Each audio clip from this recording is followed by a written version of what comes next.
જય શ્રી કૃષ્ણ. દ્વિતીય પાટોત્સવ. દ્વિતીય પાટોત્સવ ડોલોત્સવના બીજા દિવસે ઉજવાય છે. પ્રભુએ 40 દિવસ સ્વામી સેવકનો ભાવ ભૂલી આપણને ખૂબ આનંદ કરાવ્યો છે. વ્રજભક્તો ગોપીજનો વસંતથી ડોલના ઉત્સવ સુધી પ્રભુ સાથે હોળી ખેલનું સુખ લીધું અને પછી એ ભૂલી જાય છે કે આ પ્રભુ તો વ્રજના રાજા છે, નંદના લાલા છે, નંદ રાજકુમાર છે, એવું વિચારવા લાગે છે. અને એવું વિચારે છે કે આપણે તો કેવી ગારી આપી, પ્રભુની સાથે કેવું વર્તન કર્યું.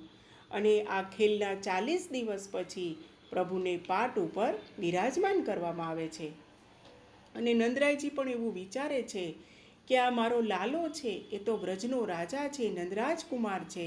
એટલે પ્રજામાં પણ એના પ્રત્યે રાજાનું ભાવ, રિસ્પેક્ટ, આદર, સન્માન બની રહે માટે એલાન કરે છે કે ફાગણ વદ એકમના દિવસે હું નંદરાજકુમારને ફરી પાટ ઉપર સિંહાસન ઉપર બેસાડવામાં આવશે અને રાજતિલક કરવામાં આવશે. આ રીતે એને દ્વિતીય પાટ તરીકે ઓળખાય છે. અને પ્રભુ પોતે પણ પોતાની મર્યાદા પુનઃ સ્થાપિત કરવા માટે પાટ ઉપર બિરાજમાન થાય છે. અને પ્રભુને આપણે જ્યારે પુષ્ટ કરાવીએ અને જ્યારે આપણા ઘરમાં ગૃહ સેવામાં પધરાવીએ તો એ જ્યારે આપણા ઘરે પ્રભુ પધારે છે એ પ્રથમ પાટોત્સવ તરીકે ઓળખાય છે.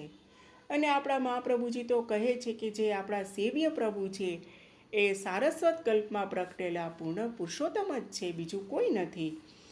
અને ડોલોત્સવ પછી સખાભાવનું વિસર્જન અને દાસભાવનું પુનઃ સ્થાપન થાય છે. અને આપણી સેવા પ્રકારમાં પણ આપણે આ જ પ્રકટ એટલે કે આ જ દાખલ કરવાનું છે.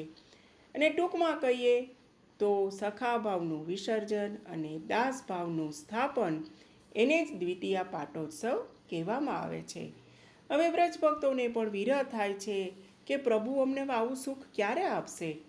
તો ભક્તોએ વનમાં ફૂલોના બંગલા, ફૂલ મંડળી વગેરે સિદ્ધ કર્યું છે અને પ્રભુને પધરાવ્યા છે. હોળી ખેલના દિવસો પછી પ્રભુ પણ ભક્તોના હૃદયરૂપી સિંહાસન ઉપર પાટે બિરાજે છે. અને આ બંગલા પણ ભક્તોના હૃદય કમળનું પ્રતીક છે. ફૂલ મંડળીમાં બિરાજી અને પ્રભુએ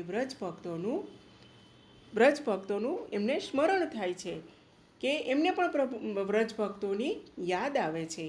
આથી 10 દિવસ પ્રભુ કુંજલીલાના ભાવથી, પછીના 10 દિવસ નિકુંજ લીલામાં, પછીના 10 દિવસ નિવૃત્ત નિકુંજ લીલા કરે છે.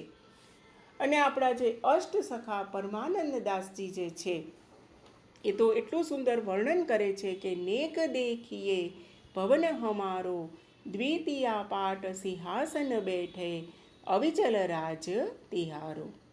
આજથી સેવા પ્રણાલિકામાં પણ પરિવર્તન થાય છે.